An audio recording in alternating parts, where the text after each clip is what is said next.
Welcome to Samba Samba. Enjoy the video. You start by cutting noise and forcing a clean restart. Disconnect all USB and external drives so drivers don't interfere. Hold the power button 10 to 15 seconds until the machine fully shuts off. Wait about 10 seconds, then power on. If the black screen persists, trigger WinRe by interrupting boot 3 times or use Shift plus Restart from the sign-in screen. Once in WinRe, choose Troubleshoot, Advanced Options, then Startup Settings to reboot into Safe Mode. This isolates graphics and driver causes.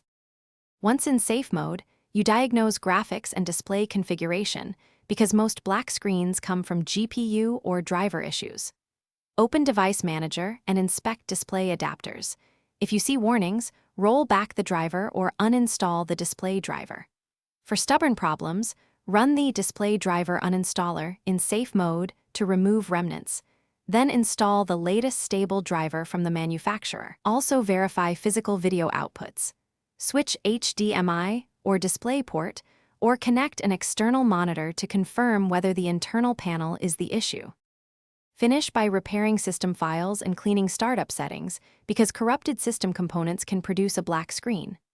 Open an elevated command prompt and run sfc/scano, then dism/online/cleanupimage/restore health to fix integrity issues. Once done, restart. Next, disable non-essential startup apps in Task Manager, update Windows and your BIOS or firmware, and test again. If the problem remains, make a recovery USB, backup data if possible, and use Reset or a clean reinstall. If that fails, one troubleshooting tip: note error behaviors and test hardware like RAM or GPU in another machine. Thanks for watching. Consider subscribing if we helped you.